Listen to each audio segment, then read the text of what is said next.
learned so much through scheduling these events, and I'm thrilled to have Paul Moses with us tonight. And I'm especially thrilled because 3 of our most engaged members suggested you come and speak to us, and they're all here tonight. Michael Arena, who's on our board, Maria Palandra, and Dr. Joseph Shelsa, who's our co-chair of the House Committee. And so when all 3 of them simultaneously told me this had to be an evening event, it took us a little while to find a date, but here we are. And you know, I really want to dive right into what inspired you to take on this topic. It really comes out of a previous book that I did called An Unlikely Union, the love-hate story of New York's Irish and Italians. And in that book, I do have a chapter on Joseph Petrosino, the founder of the Italian Squad, mostly from the point of view of what it was like for him as an Italian and a brilliant detective to the struggles he faced within the police department. And in writing that, I saw that I dealt with his death, his assassination in Sicily, and the outpouring for him after he died. And at least for a day, everybody was kind of united in New York for him. But I became interested in what happened to the Italian Squad after Joseph Petrosino, because it continued. That was 1909. It continued on and off till 1922. So that was a less told story than Joseph Petrosino's story. So he remains a character in this book, often in flashback, because he influences whatever happens going forward. But I focused more on the commanding officers who followed him and the struggles they faced, and they themselves were also nationally famous detectives. Well, that's great. I will say that I had never heard of Joseph Petrosino until I took this job. And then once I took the job and learned about him, I thought, why don't we know about him? And why don't we know about the Italian Squad? I mean, they were groundbreaking in many ways, not just in their police accomplishments, but even culturally, to have taken this on. You don't wake up one day and say, I'm going to make my job as hard as possible, and I'm going to succeed, because, lots of people have that will. But there would have been a lot of forces moving against him to take on that role, and he should be a figure we all know more about. Yeah, I would agree, but I think the struggle of I think it's an important part of the Italian American and the immigrant story in general, because Italians were facing this issue of being labeled criminal, right? And here Joseph Petrosino was at the cutting edge of this, trying to show the public and the police department that it's a small number of people and we need a strategy to deal with that. It doesn't mean that Italians are not meant to be good citizens. They are, was his position, and those who followed him followed that as well. So I'm curious a little bit about the process. What kind of archives are available in New York to tell this story? You can kind of start with the newspaper coverage. The problem with that is that it's often sensationalized. Think of this. This is Italian crime. It's sensationalized. So you have to really vet that in a number of ways. One way is just to go through the court records of the cases they're talking about. There are a lot of good records that the police department really doesn't have any records from that period except for annual reports, which are useful. But the Secret Service, which Petrosino and the other Italian Squad detectives worked with, has very good records. And so they were helpful. The State Department, believe it or not, was very good for records, because for the police here to be in contact with the authorities in Italy, the communications always went by way of the State Department. So there's very detailed information in files like that. So there are different places to look. In one case, I was able to get a personal diary for Lieutenant Anthony Vacris, who was the next Petrosino, basically, a friend of Petrosino, who 3 days after Petrosino was murdered, he was off to Italy on a boat to complete his mission. So his family had the diary that he kept for that trip, and it was very helpful, and as a former newspaper reporter, a little scary to see how wrong the newspaper coverage was of that particular trip, but, yeah. Mhm. And I'm curious, what really was the end of the Italian Squad? What was the defining moment that wrapped it up? Kind of ended with a whimper. It ends in 1922. It had, after Petrosino, as lionized as he was, not just in New York, but everywhere, the squad, the politics changed within about 3 months after his death, and they started contracting the squad, and eventually they transferred Zacharias off to the Bronx to get him out of the way, and so the squad existed on and off for a while. It existed enough of a form, as things often do in bureaucracies, that it was still operating in a way, but not official. And so the newspapers would still refer to it, but what happened was the cops who had been on the squad were still handling a lot of cases together. And then in 1918, it's formally instituted again. The last commander of it was Michael Fiaschetti, and he was an amazing detective, but he wasn't so good at making friends. And the Italian detectives never really had much political clout within the department. A lot of their clout, I think, came just from having good press coverage. They had good connections to the press. And at a certain point,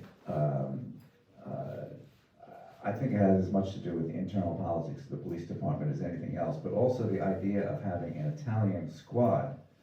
Why not other nationalities? In the beginning, that it wasn't an issue. There was broad support in the Italian community for having an Italian squad, but after a while, people started to question that. So that affected the politics.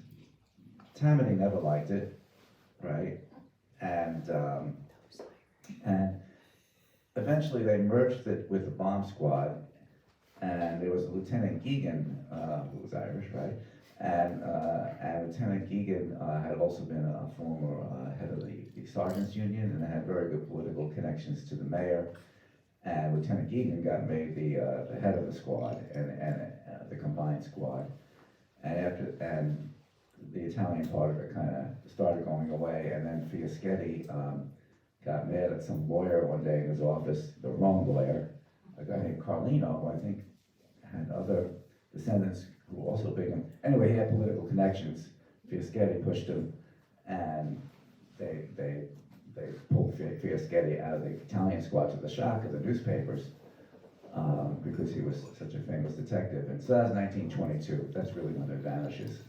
And they could have used it at that point, because with Prohibition, somebody like Fiaschetti would have been very on to the Italian part of the gang world.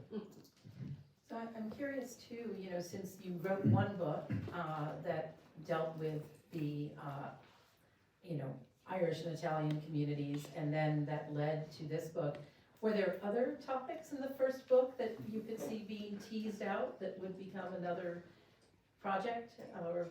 No, I'm not going to, but there are always stories buried in there, in that first book. I love the story of Paul Kelly, who was really Paul Vaccarelli, who was a leading gangster, and Big Tim Sullivan, who was a leading politician. They had a very interesting relationship. That would be worth a musical, if nothing else. And when you're working on a book like this, particularly in today's world, publishing is a very tough industry, and this was published by a university press, which is even tougher than the commercial press world in some ways. And so, what was the biggest challenge to getting the book produced? I mean, I imagine you had a lot of material that didn't make it into the book, and I mean, what was the biggest challenge you think for, getting NYU Press to say yes? I think we actually tried the commercial publishers before. The previous book was NYU Press, then we tried some commercial publishers. I love NYU Press, but the fact is academic presses, pay you off of the net, and the other guys pay you off the cover price, so it's like half, right? Other than that, I love NYU Press. They do great marketing, the people are really competent, the editors, and they let me write the book I wanted to write. So it wasn't getting takers. We were pushing it in the beginning of COVID, and it seemed like every publisher was looking for some giant blockbuster, but I was happy to go with NYU Press. They remained interested after the previous book, and so everybody's happy. Well, that's great. I'm an NYU alum. I'm happy that, they publish things and that this was such an interesting book for them. But, it's tough to get things published today, commercially or academically.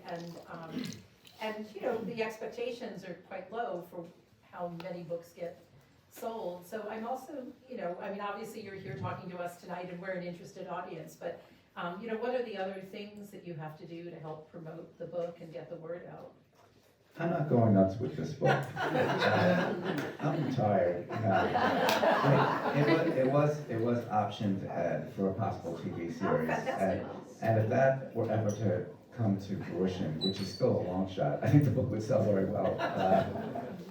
So I enjoy talking about it, and I talk whenever there's an invitation. But and I do radio things. Radio is a good way to sell books, and a little bit of social media. But even that's gotten very fragmented now. I don't know how useful that is. So I don't go crazy with it. Well, I want to open it up to our audience, if that's okay. I love that. I'm sure people here have some questions, and, Michael Arena.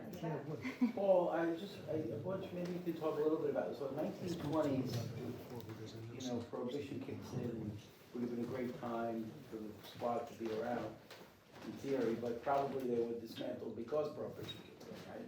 That's a possibility. You can answer that. Nothing I could prove, but yeah, it's certainly a suspicion. There was a major exchange, like a stock exchange for liquor, like within a block of police headquarters. They weren't selling liquor; they were just making the deals. The newspapers called it the curb exchange, which is how they used to do Wall Street. So yeah, I think so, but nothing I could prove, so I didn't say that in the book. That wasn't in the book. But the question I have is that you touch upon in the book a little bit about the anarchists of the time. So maybe you can talk a little bit about how they played into it. What was the role of the squad in dealing with the anarchists and all? It really wasn't a big part of what they did. I think sometimes they were pressed into service when they were, but there's a chapter that deals with a series of bombings that were going on around 1915. So in that period, there was also kind of a supposedly merged Italian squad and bomb squad, but it was totally not an Italian squad. There was no experienced detective who spoke Italian on that squad, and when they tried to infiltrate a very famous group of anarchists called the Bresci Circle or something like that. I guess maybe the most famous Italian one was called Tresca, right? And they sent a cop in who couldn't speak Italian, and that didn't work. And eventually they found a rookie just out of training who was born in Italy and came maybe at age 9, but had forgotten how to speak Italian. His Italian was very, very poor, as he was the first to admit. And they sent him in there, and there was an issue here with bombs, churches being targeted, and there was a law enforcement concern. And they had this detective set up a cooperate. He found a couple of guys who were fringe guys in this Bresci circle who wanted to do more than just talk, which is really all they were doing, right? And he kind of helped them a lot to arrange a bombing of St. Patrick's Cathedral. And it was questionable whether these guys would have done it without his participation, or without his resources, right? I don't think they didn't have any money. So they grabbed, made an arrest in the cathedral. There was a bomb in the cathedral. And it was a really interesting trial. So that's where, his name was Polignani. And so that's where I go into the anarchist part of the story. And then later on, when the Italian squad gets formed back again, they're really dragged into making doing a lot of things with political radicals. That period after 1919, you have the Palmer raids, right? And they were dragged into that. They weren't making any kind of cases. It was a waste of their time. They were really needed with something else at that point. But so that's kind of how the anarchists figure in the book. Yeah, Marty? Well, who, if anybody, on an international basis, took over after 22? Was the FBI international at that time, or was there any connection still between the countries? It's developing. So the fellow actually who the Italian squad cops, Petrosino and others, worked with through at the Secret Service, his name was William J. Flynn. He was head of the Secret Service in New York, became head of the Secret Service, and then for a period, became a deputy police commissioner of New York City in charge of the detective bureaus, and would actually go out with the Italian squad cops on some of their cases. And then he became head of the entire Secret Service, and then he became head of the Federal Bureau of Investigation, still a small F federal. It wasn't the FBI, but it was the predecessor, J. Edgar Hoover, worked for him. And he was really the leader of these kind of crackdowns on radicals that are looked back with, as somewhat dubious, which is not to say that there wasn't a need. There were bombings. They bombed the Attorney General's house, Palmer.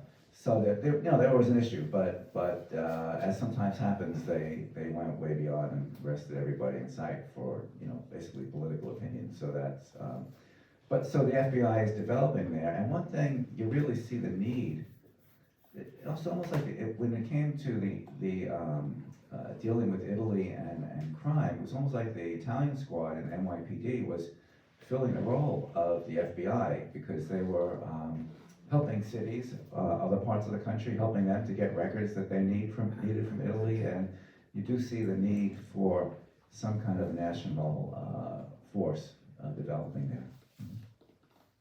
Yeah, Julia. Hi, Paul. So what was the process in the decision to have Petrosino go to Sicily? How did he convince people that this is what he needed to do? I'm not so sure he really wanted to even go. He was very sick the year before. He had an infant daughter at home, but there was a reason for the trip. There was a law passed in 1907, federal law, that said that anybody who came to the United States with a criminal record in their home country could be deported back within 3 years of their arrival. And this was a great law for getting rid of the people Petrosino felt were criminals. He was often in a position where people would come to him. That was the value of having an Italian squad. People would really come and talk to him. And he would know, or feel he knew, who was doing some really terrible crimes. But the people were afraid to testify, which enraged Petrosino, by the way. And so here, all you needed to get them out of the city was a piece of paper from Italy. But the process was very cumbersome. They weren't getting the documents, or it would take a long time. There's only a 3-year window. So finally they decided to send Petrosino over there to get the documents. But Petrosino had a kind of a bigger vision of this trip. He also wanted to build intelligence contacts, sources, and so that's why he went. They made a couple of very bad decisions, and one of them was that they sent him by himself. One news report in the Herald, I believe, said that they did want to send a captain who was not Italian, but who was captain of the precinct on Elizabeth Street, Little Italy, and they didn't have the money. reason they didn't have the money was because the, the, the police commissioner actually created a secret service that was supposed to only report to him.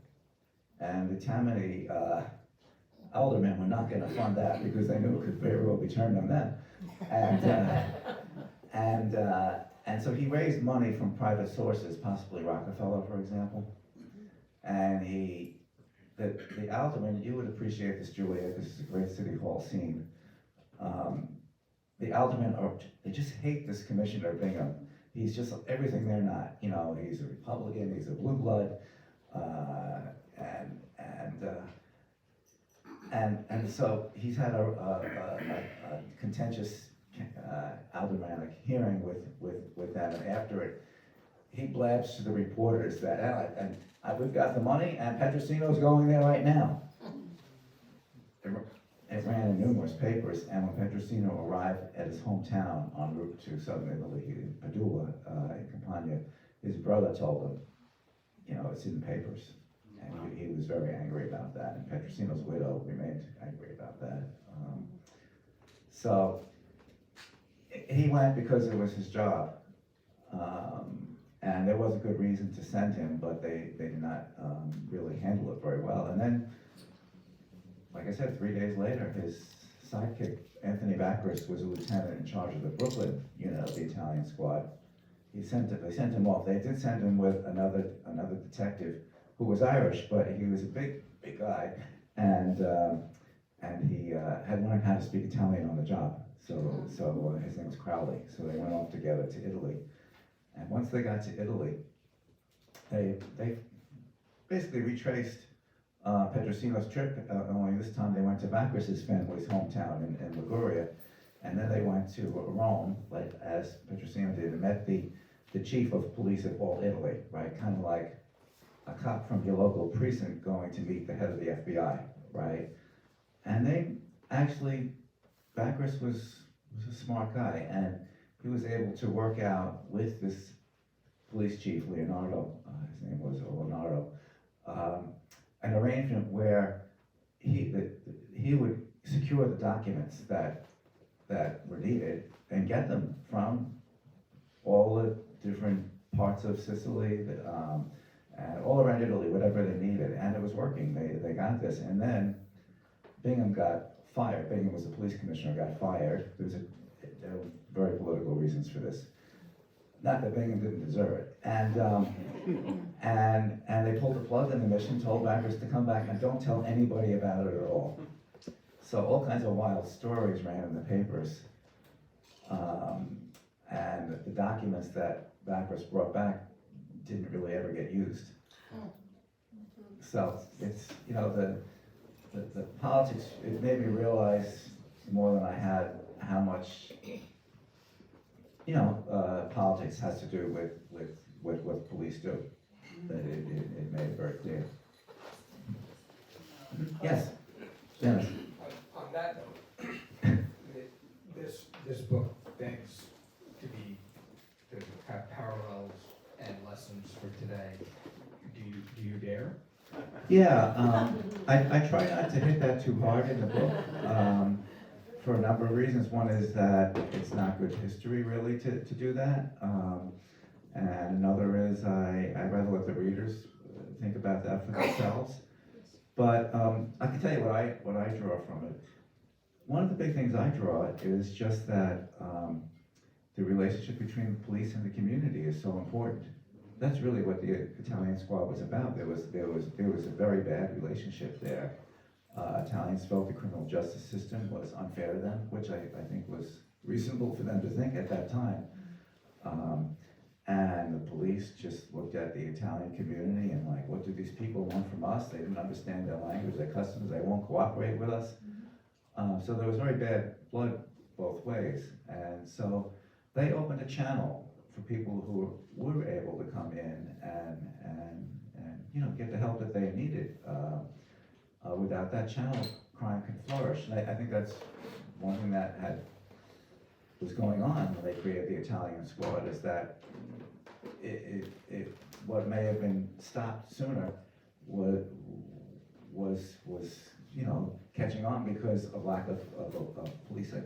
So, I think that's the biggest thing I draw, but, also, I think, Italians were really smeared. And I think it's worth looking at how we view immigrants today. There was crime, some serious crime, but I think it's important to be accurate in understanding what the limits of that are, and I think that can apply to us today too. So those are some of the lessons that I drew, but I'm not, I don't really hammer on those. It's not But the way I did it. I think, there are a lot of parallels to draw, and I think, I think two of the parallels that you inevitably draw are that we're fighting the same battles over and over and over, that, the names change and the ethnicities may change, but, a lot of the same issues, and it does come down to community level communication and policing. But I think the other thing is, much like the education system here in New York City, few cities have to deal with crime at the scale at which New York City does. And I think just like whenever we talk about the education system and we've got a school system with 1 million children in that school system, it's the same with policing here, right? You've got 10 million people more or less, you've got 5 boroughs, it's spread out geographically. We have, 100 different ethnic groups that live in the city, more than 100 languages spoken. So it's, the complexity of it too, is, no matter which side you're on, the policing or the community side, the complexity is daunting, and I think that, you realize it when you read this book, and then you think about the scale on which we deal with it today. Yeah, and this is all going on not long after the city had unified in the 5 boroughs, so the system kind of gets a little creaky on account of that too, actually, in the politics, because Brooklyn was accustomed to be treated as a separate city. And so they had their own Brooklyn Italian squad. Yeah. Paul, I would like to just make a point of reference. You mentioned the Bronx being the hinterland or something like that, where they sent Did out. I say that, Michael? Well, you didn't say hinterland, but it hit me in my Bronx. But put that aside for a second. I just want to make that point to soften you up a little bit. So here we are, wherever we are, and many years have gone by, and I'd like to get your assessment about, you mentioned a number of different groups. You've mentioned, the people who worked and lived at that time and were hard workers. You mentioned also, we talked about a little bit about the anarchists and the police and the squad. But it seems that the only thing that has risen to the surface 100 years later is just the mafia. And I'd like to get your assessment, since you've delved deep into this, as to why you think that all these other, now Cabrini just came out, and it's a fabulous story. So tell me why you think that the one thing that remains for a huge number of Americans in the 21st century is this mafia myth. Not that it's a myth, but This is something that you really see developing as you follow the story of the Italian squad. It starts with an exaggeration of what the Black Hand was. And maybe you can think it now that it was this big society of the Black Hand, some kind of monster that maybe was run by the mafia or the Camorra, and it's not. It's not at all. And I traced down the first Black Hand case. It was a case in Brooklyn. And Lieutenant Bacchus solved it very quickly. The perpetrators were sent up to Sing Sing. But they were the first ones to come up with this idea of, at least in the New York context, of using this symbol and claiming to be the Black Hand. And all of a sudden you see the newspapers have these graphic displays of art, with a big dagger, and it scared the heck out of people. And of course the criminals, they were smart enough to see it. All they have to do is send a shakedown letter, but with this Black Hand, and they'll think I'm like, bigger than U.S. Steel or something, and so that that, we see that, and actually, I think it's even developing from earlier in the Italian time period, from the 1880s on, but it really starts taking off then. And so much of the coverage starts talking about the mafia and the Camorra when they're not here at all. And Petrosino was very vigilant about people who did have those connections. There was one Camorra guy who he was wanted in Italy, named Alfano, and he found him and, they sent him back, and he eventually went on trial in Rome, I think. But, and there was the gang, there's probably the gang that killed Petrosino, they're called the Lupo Morello gang, and they did have connections to Sicily. And that's, I think, the reason that Petrosino was on them so much, and why they hated him so much, right? Because he was on them. But that's isolated. This idea of a mafia had not really formed, and it doesn't, I don't know, I'm not a historian of that, what happens later, but not till the late 1920s do some of those gangs start really getting some clout. The other thing I notice is that Italian crime really gets featured a lot heavily in the newspapers. If there were other gangs of New York, we know that from the book and the movie, right? Gangs of New York, there were all kinds of them, but they hardly were ever written about the papers unless something happened that brought some attention to it, like the famous case with Charles Becker and the murder of Herman Rosenthal, Charles Becker being a police lieutenant who was convicted of conspiring to murder a gambler who was just about to spill the beans to the DA, right? Very worst scandal in the police department's history. After that, it kind of opened up the doors to other coverage, and you could see what was being left out. So I think that does develop. We're both reporters. We both wrote about the actual American mafia. We know that there was a power that eventually develops in a later period than we're talking about here. But it was always treated that way, and that reputation has shadowed Italians ever since. Yeah. Paul, follow up on Mike's question, really. Do you think, though, that if Petroselli had not been murdered, if the documents that the detective who followed him had been used, could they have stopped the mafia from emerging in New York? I don't know. Joe Scalzo, who studies this, also is saying no. That was the hope. Let's put it that way, Joe. I think it would have hurt. But I think there's just other societal factors. There were some criminals who came in later, like Joe Bonanno, and those people come in there after this period. So I don't know. I think there would have been Italian gangs just as there were other gangs in every ethnicity. So whether it would have become as powerful as it did, I don't know. And the other, this is not an area I've gone deeply into, but the other thing is a lot of these gangs are not just one ethnicity. There's a lot more crossover than maybe we see in the movies or something. But so at least, yeah. Well, Dr. Skelson.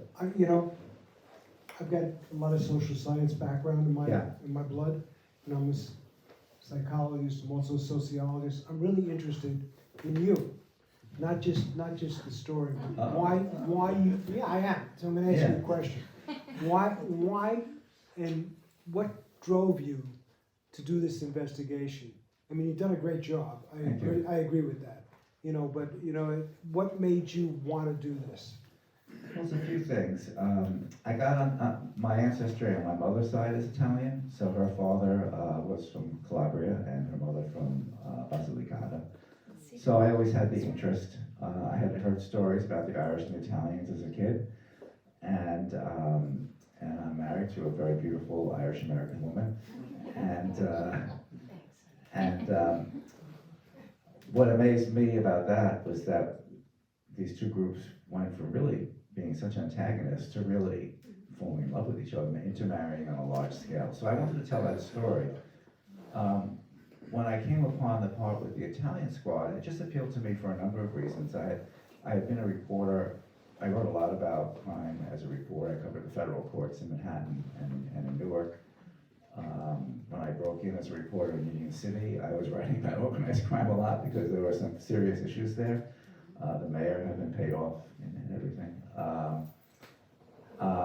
So it kind of tapped into that part of me to tell that story.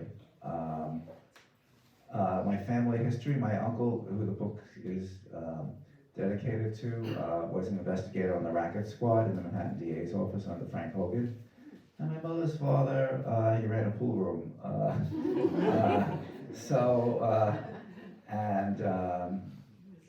And you know, he got the family out of Manhattan into Brooklyn and just went up, you know, doing odd jobs for the rest of his life. So yeah, it's in my blood in some ways also. But it's not only in your blood, you also really want to understand more about your own experience and as well. And this helps, in some ways, this is part of it.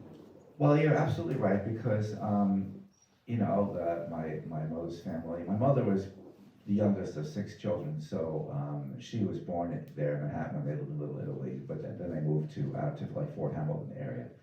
But they lived at all these addresses on Mott Street, 293, 225, you know, it's like, well, a lot of the action in the book, it really gave me an appreciation for the world that they lived in. And it pushed it further than the appreciation I had from just writing about the Irish and the Italians, you know, that, so yeah, it does strike home for me, very much so. I'm just gonna say this. My family received one of those black hand letters, Mm-hmm. and I have it in the museum. You know, Wow. and you know, I'm also gonna have Petrosino's black hand letter in the museum as well. That's great, You yeah, know, they've given that to me to be able to put it there. excellent. But this is a story that needed to be told. I thank you for doing it, and if you haven't read his first book on the relationship between the Italians and the Irish, you should read that too, because it's really an eye-opener. It's a happier book. What is the name of the museum? What is the name of the museum? An Unlikely Union, the love-hate story of New York's Irish and Italians. Do we have any other questions? Just a comment, Joseph?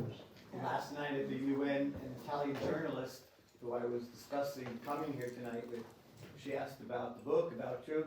So I was giving my New York Kid review of it and of my friend Paul. And I went on and on. I'm understanding she's from Milan. She said, Joseph, I know all about that policeman who died. I'm from Sicily originally. You didn't know that part. We know all about it. We want to meet him. And she gave me her card to give Oh, him. fantastic. I said, I'd like to talk to that man. Cool. Yeah, Petrosino remains a touchstone for a lot of people, and you know, I think he's definitely worth remembering. There's an association that especially keeps his name in memory, and they have an annual ceremony at his grave in Calvary Hospital. And Joe knows our mutual friend Susan Burke, who was his granddaughter, is now buried there as well. She just passed away last year. Mm-hmm. Well, one thing that's interesting is the themes that are in this book. In 2019, there was an Italian movie called Il Trattore, The Traitor, and it was never, never released here in the U.S. It was at the Italian Film Festival that fall.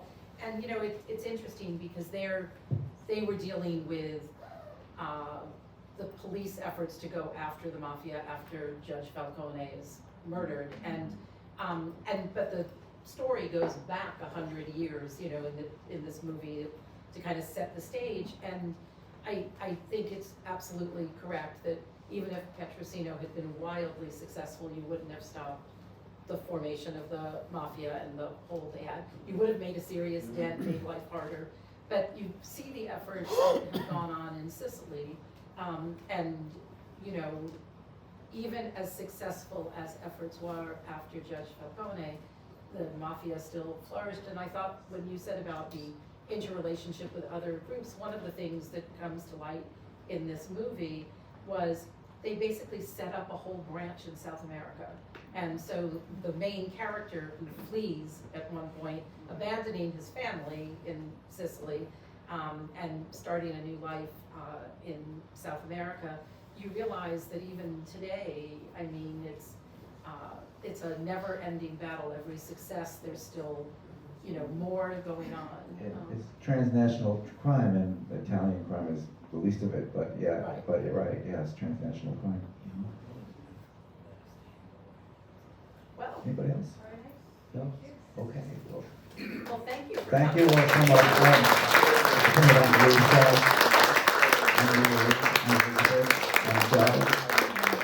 And Michael, thanks so much, it's really wonderful to be here.